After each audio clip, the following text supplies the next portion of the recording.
Hey guys, it's Steven here and welcome back to another Chinese smartphone review, and today we're going to have a look at the Lenovo ZUK or ZUK or however you want to call it. Now I've got it from VOUCHER.com. As always, there's a link down below in the description, and this here is the Chinese version. So there's also one international version, and you can get this phone here in white and grey. So I would say let's get directly started and let's have a look at the specs of the Lenovo ZUK. Alright ladies and gentlemen, so that's the Lenovo ZUK Z1 from VOUCHER.com. It's the Chinese version, and that means the LTE band B20 is missing, so if you're in Germany you'll probably won't have LTE. Okay, let's talk about the specs. 5.5 inches full HD resolution display, 401 pixels per inch. Now it looks really good and is very bright, at least for my eyes. Qualcomm Snapdragon 801 is the SoC, it's a quad-core SoC with 2.5 GHz. We already had that one in the OnePlus One and it's still a very good performer. It comes with 64 GB of ROM, which is definitely enough, eMMC 5.0, and yeah, you can't extend the internal memory, so there is no microSD card slot. It comes with 3 GB of RAM, clocked at 1.86 GHz, and 13 megapixel rear camera with a 2.2 aperture. Yeah, it's a Sony IMX214 sensors and not really the best one. The front-facing camera has 8 megapixels and it's an OmniVision sensor. Looks quite okay to me. Wi-Fi, GPS and Bluetooth on board, and Wi-Fi is also dual band, works perfectly nice with my 5 GHz router. A couple of sensors, a 4100 mAh battery which is integrated and you can't replace it. Now the phone weighs 175 grams and comes with USB Type-C, but so far as I can see there's no real quick charging. Now guys, let's have a closer look at the accessories. I won't do an unboxing right now to save time, but there is one unboxing on my channel, so make sure you check it out if you're interested. Okay, so I want to get started with the charger. So here it is, and I did read somewhere that the ZUK has quick charging like 2.5 amps or even more or whatever with different voltages, but here on the charger the output is 5 volts 2 amps, which is 10 watts. Correct power socket connector for my country, massive chargers, are really huge, gets a little bit warm though. Here we have the USB port, and yeah, the charging time is a bit more than 2 hours, but the battery is also massive, so it's 4100 mAh. So the charging time could definitely be better. Okay, then here we have the USB Type-C, so real USB 3.0 charging cable. Here with the ZUK branding, and here also with serial number, QR code or whatever. So original accessories. Here you can see 3.0, and that's the connector for the smartphone if you have never seen USB Type-C before. And here we have the USB connector for the computer. So well, if you don't have any USB 3 ports, then it's probably not really worth it. And also the charging time with the charger delivered here is not really the best. So I'm not really sure if it's the integrated charging circuit or if there's a different charger between the international version and the Chinese version. So I have here the Chinese version. I can tell you charger is 10 watts and the charging time is more than 2 hours, so 2.3 hours, something like that. Now guys, here are the results of the tests with the charger, and it maintains a steady 2 amp output, and well, the charging time is a bit more than 2 hours, and yeah, the capacity from 0 to 100%, it was counted like 3815 mAh, but this at 5 volts, so if we calculate that into watt hours and divide it by the battery voltage, like 3.6 volts, and multiply that with 0.8 of efficiency, then we get around 4200 mAh. So the battery capacity is absolutely real, and the battery lifetime on the Lenovo ZUK is awesome. So it's a real battery monster. So guys, it's time to talk about battery lifetime, and the battery lifetime is outstanding. Now 5 hours here in the Geekbench battery test. Doesn't look good, but I have to say the display was on maximum brightness, I was connected to the internet all the time, and I received a lot of notifications. So for that it was really okay. Sometimes also GPS was on because yodels or something was in the background. So 5 hours, really hardcore usage, this is awesome. Now when I'm on university, I actually use my smartphone a lot, and I had no problem to get through the day, and I'm really hardcore user. I just don't listen to the guys telling me stuff in the university. I mostly just check my Facebook status or whatever, and this every 5 minutes. So the cool thing is I can go out of the house with the Lenovo ZUK. I don't have to think about will I make it through the day, do I have to carry around a power bank. You will definitely make it through the day. I even have GPS most of the time on because of Tinder or yodels or whatever, and it's still able to get through the whole day. So if you're a normal user, if you have internet on all the time but no GPS, display on 30% brightness, not 100% like in the benchmark, there is no problem to get through 2 days. So the battery lifetime is really absolutely outstanding, and with the optimized ROM, so CyanogenMod, a good kernel, the battery lifetime, is just awesome on the Lenovo ZUK. So 2 days is no problem at all. Now guys, let's have a closer look at the smartphone itself, and here it is. So the first feeling when I've got it in my hands was, that smartphone is kinda heavy. Nice build quality, very robust, but it looks absolutely boring. So if you have a look at the design, then it's nothing fancy to me. So yeah, the backside here, just some glossy white back cover. Maybe the grey version looks better, but the white version looks absolutely boring. And to everyone I show the smartphone, they say, yes, it feels pretty good, but it looks boring. Okay, then let's get started here with the front side. Now we have here a 5.5 inch Full HD resolution display with 401 pixels per inch. So the density, sharpness, everything very nice, and also the viewing angles and colors looks really okay, nothing to say about that. Then regarding the brightness, this is really bright, at least it just looks like that. Now I did read some measurements regarding the OnePlus 2 and the Lenovo ZUK.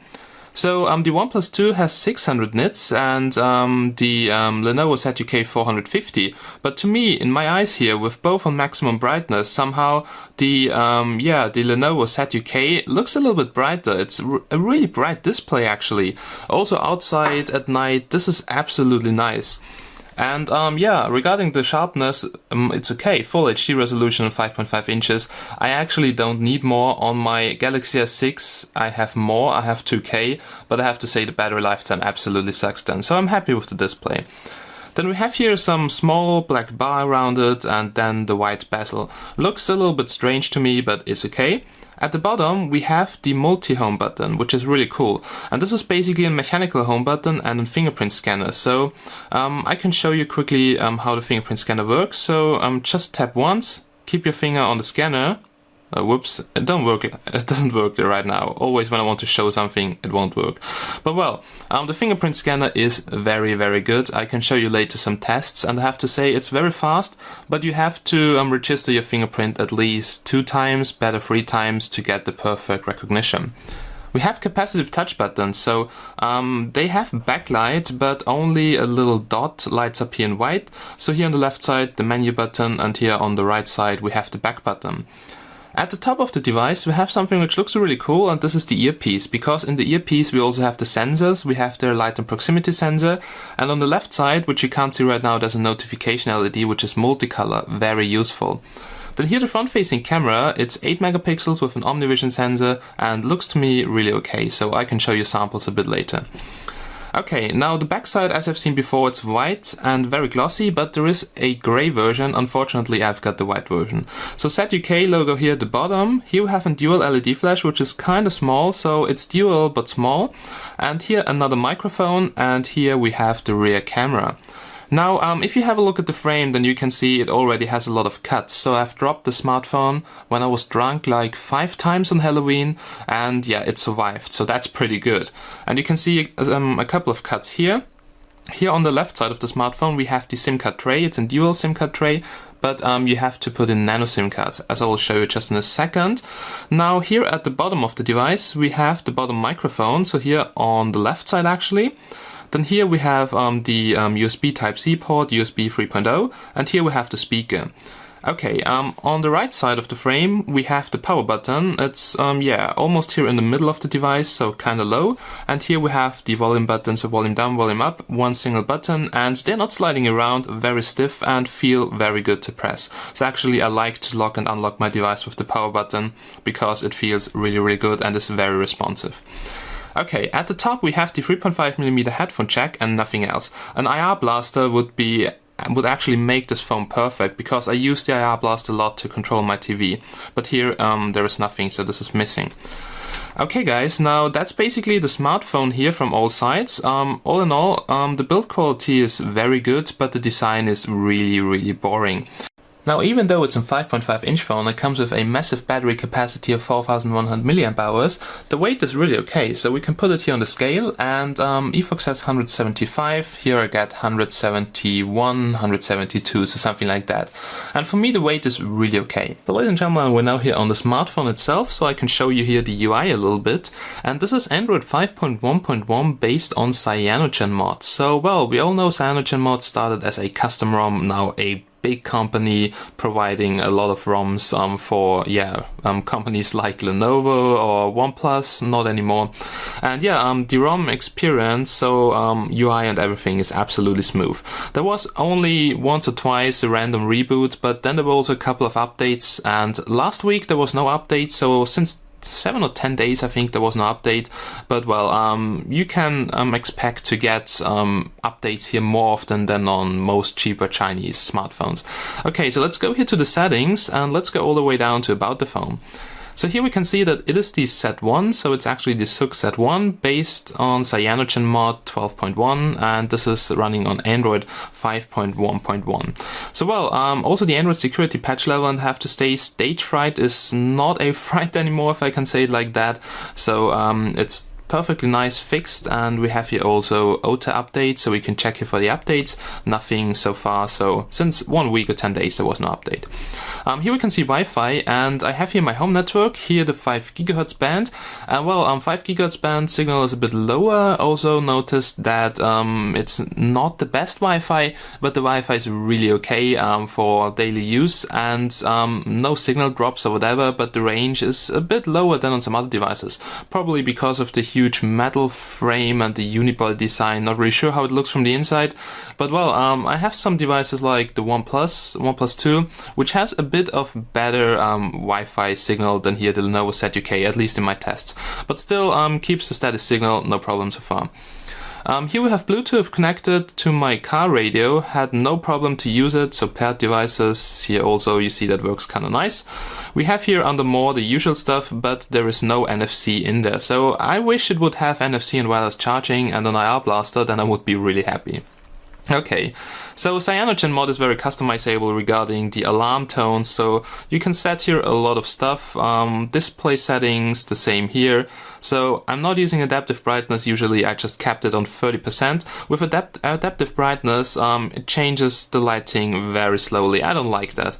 Okay, double tap to wake is also there, a lot of gestures, and the cool thing is you can change the LCD density. So the DPI basically of the font and everything, so you can't really make the display sharper, but it looks then a little bit different. Okay, we have battery light, notification light, so that is also customizable to fit your needs. In CyanogenMod you can have different themes, so there's a lot of theming and it's really easy to switch between the themes, and you can also theme apps, and we have here different shop themes which you can buy if you want to. So well, as you can see, the femur here is a little bit buggy and crashes, so that's the only bad thing so far. Okay, so let me quickly deactivate that, and there we go. Yeah. Alright, then here we have notifications, as always fully customizable, and here we have the lock screen and fingerprint, and I'm currently using the fingerprint to unlock all along with some pattern, and I can show you the fingerprint scanner. So if you have a look at manage fingerprints, then you will see I've registered 3 fingerprints, but always the same finger, in different positions, also in different angles, and this really helps a lot to improve the fingerprint performance. So I can show you that. First of all, you just press the button and then you put your finger on the scanner. You can also put your finger on like this, so if you can see that, and you just have to register your fingerprint also like this.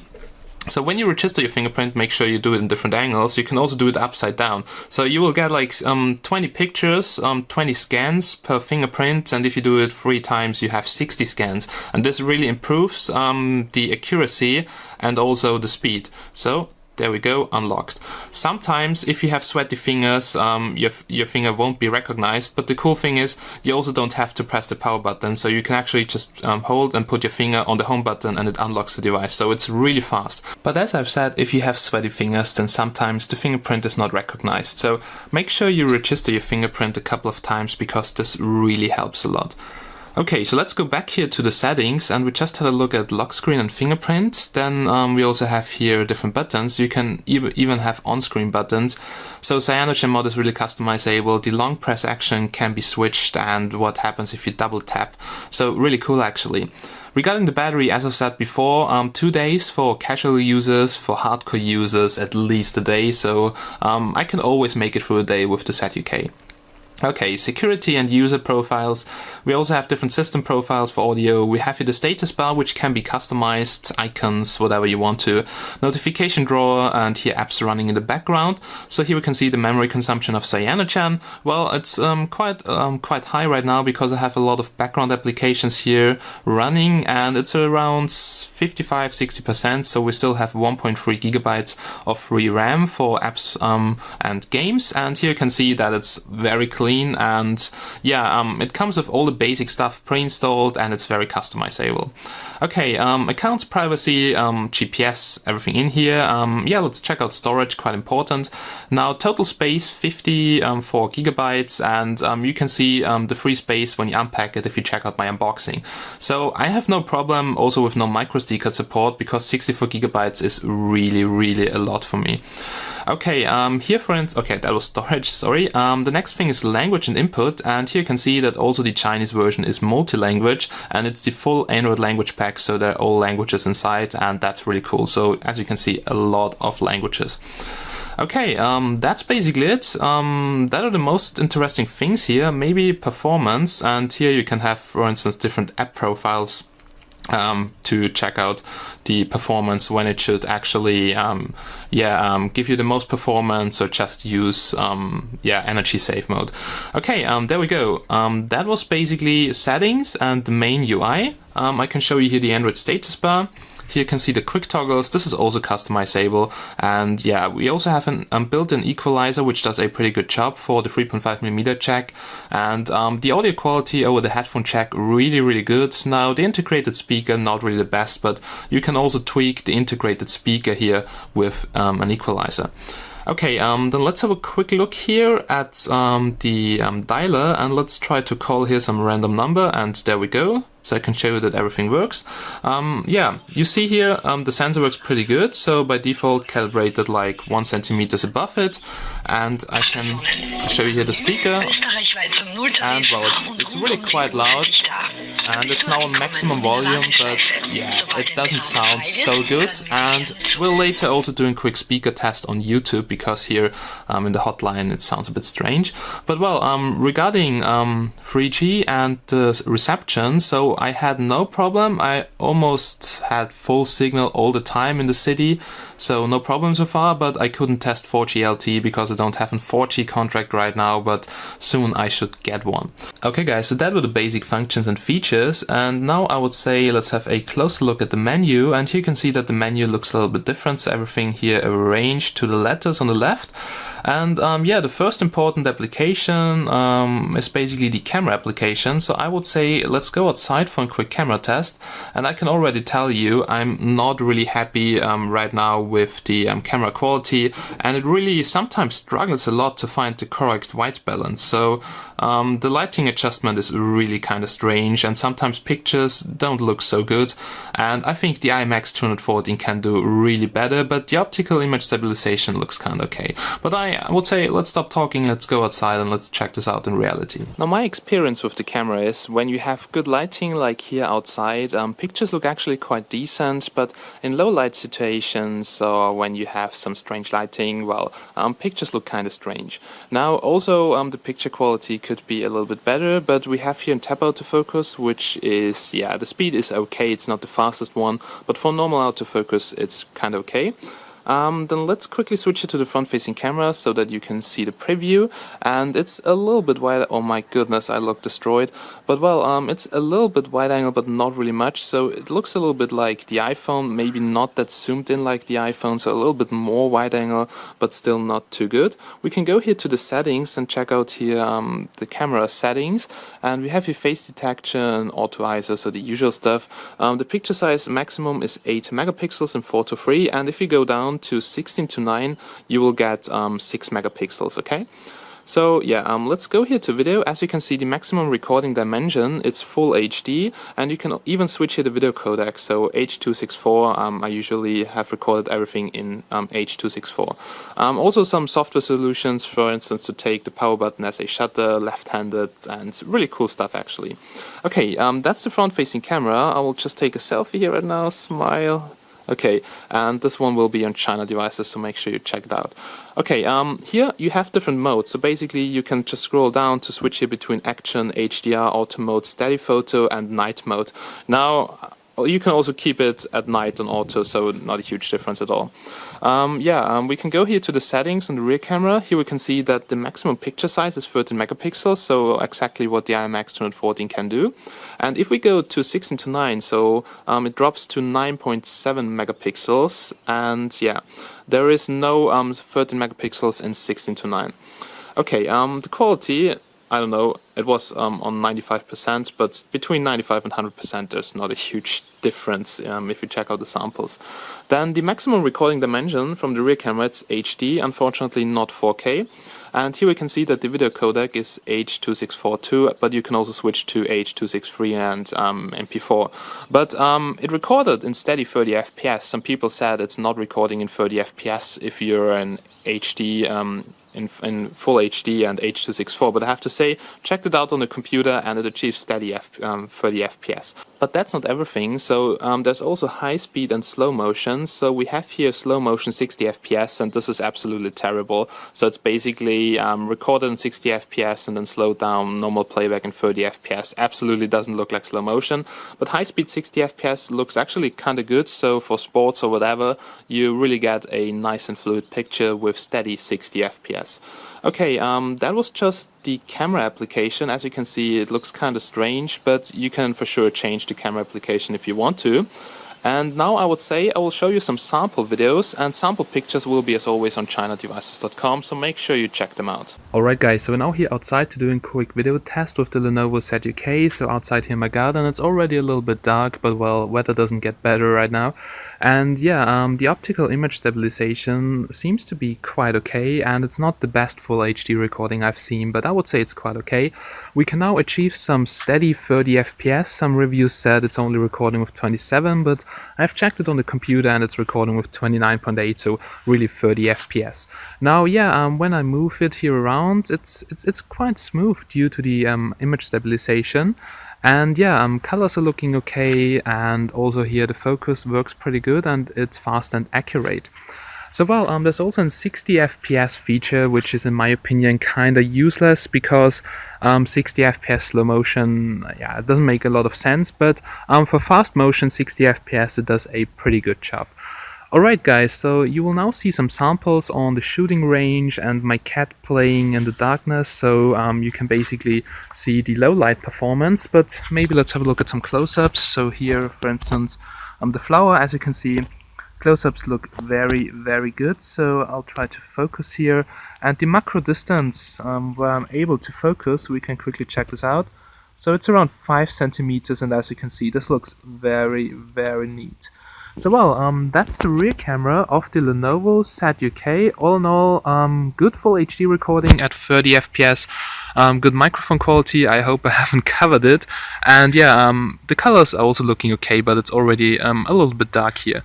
Alright guys, so you will now see some samples. In 3, 2, 1, start!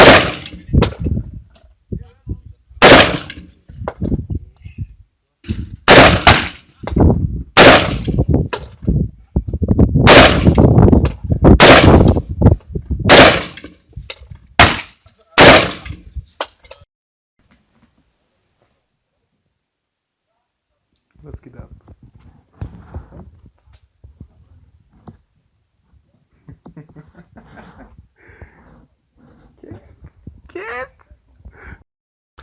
So guys, here's a quick front-facing camera test on the Lenovo ZUK, so you can check out the front-facing camera quality. We're currently recording with the maximum recording dimension, which is full HD. Then there is a little bit of noise in the background, but colors are looking really okay, so I can show you here the background. Let's turn here around so I can focus here on the tree, for instance. and you see that actually looks pretty okay, and also the focus is working. Now sometimes the white balance looks a little bit strange, like if you have a look at my skin tone, but well, everything on automatic settings, and so far so good, so always have a look at the quality for yourself. For me the front-facing camera looks okay. I actually love the front-facing camera quality of my Galaxy S6 a little bit more because it's also a bit more wide angle, but it still looks very good here on the Lenovo ZUK, so nothing to worry about, even though, well, a little bit of background noise, but as you can see, colors in the background, green tones are looking okay. My skin tone maybe looks a little bit strange right now, but also here the lighting is not the best.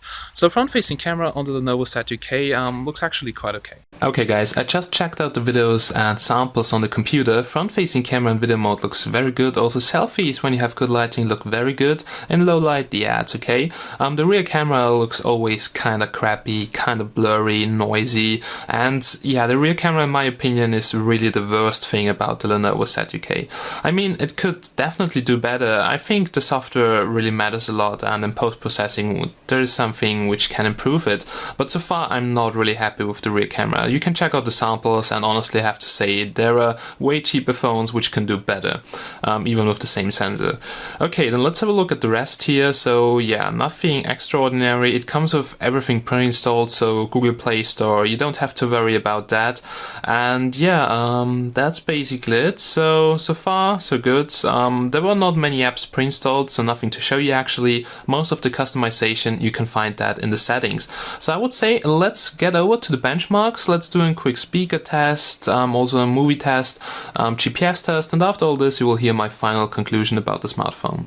Here's a quick speaker test on YouTube, and regarding the quality, well, the speaker's average, but also there's a little bit of bass, which is kinda nice, and regarding the loudness, it's really okay, so there we go.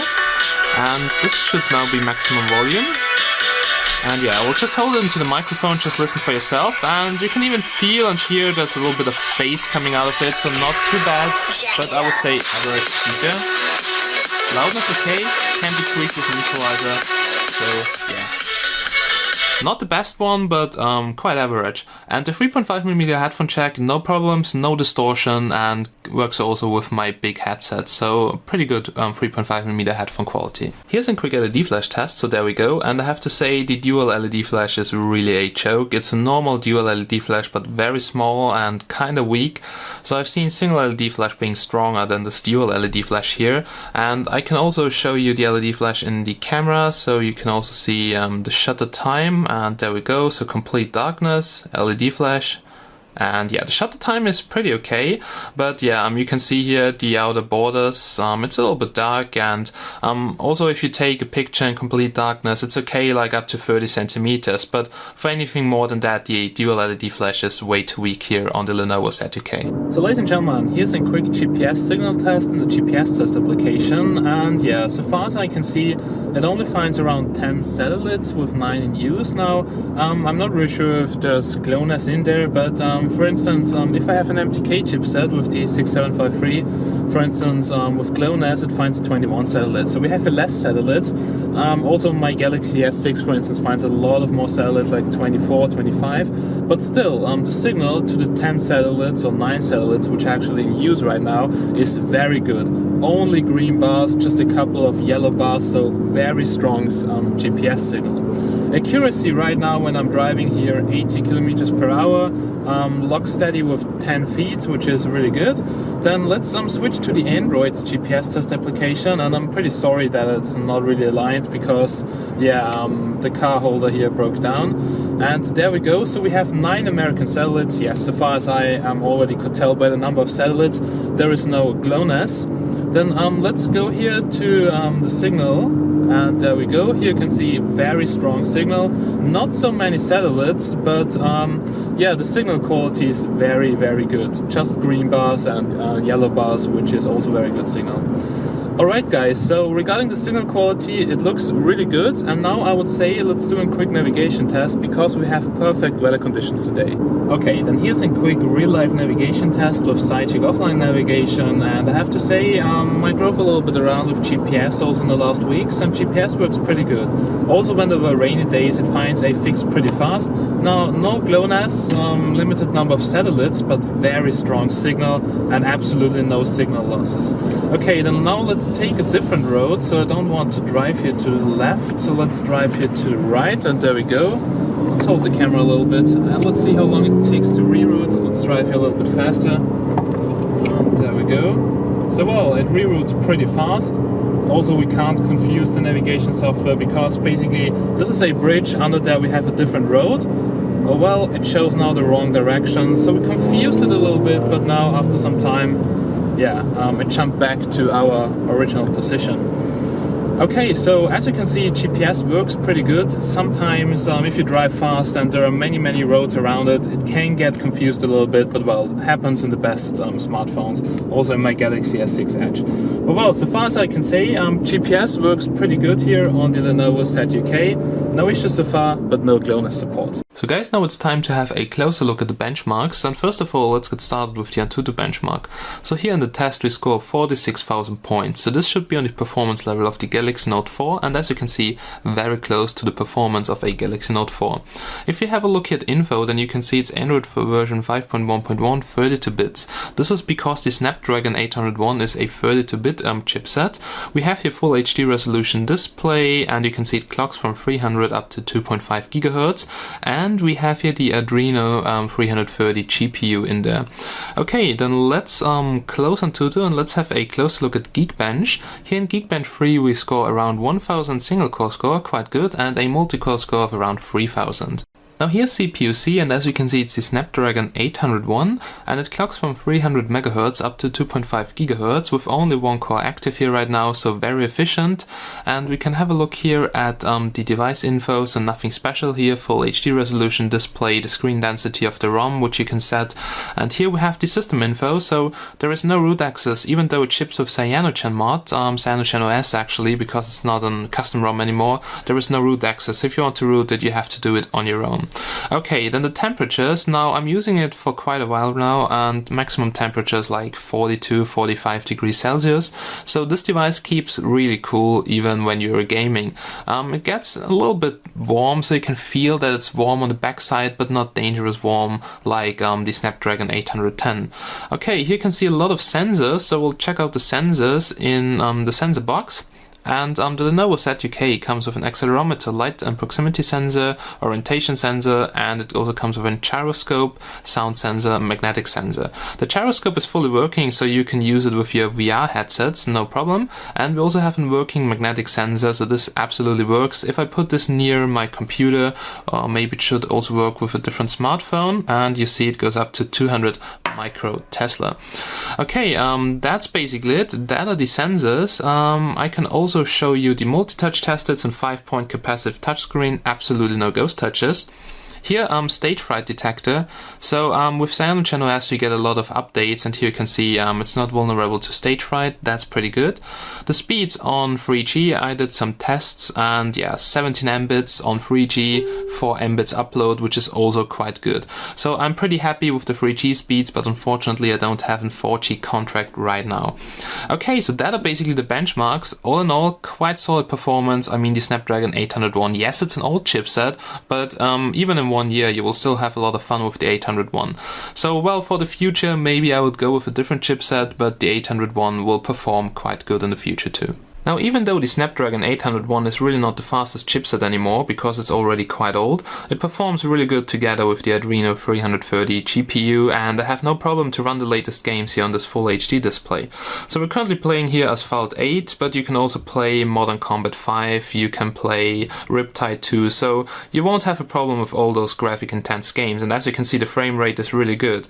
Now, I had a couple of other phones, and they had some FPS drops, or if I can say it like that, or small lags here in Asphalt 8, but here with the Snapdragon 801, even though it's, as I've said, a little bit old, it performs really good, and there's not a single lag in that game. And also Modern Combat 5, really good performance here on the Lenovo ZUK. So for gamers, I can definitely recommend it, even though, as I've said already, it's older. Okay guys, so we're now here at the end of this review, and here comes my final conclusion about the Lenovo ZUK.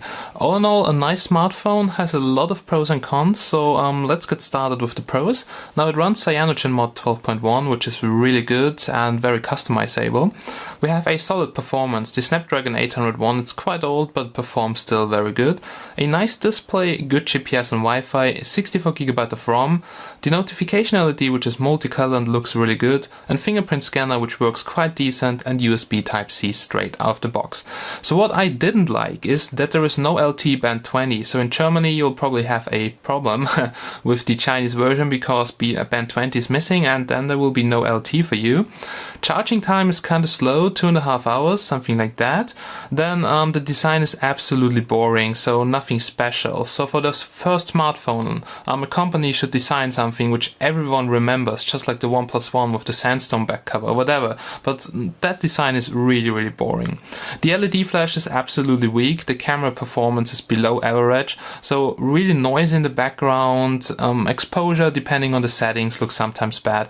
So I'm really not happy with the rear camera. Rear camera could be way better. And the camera is something which is really important for a lot of users. So yeah, that's a really big negative point.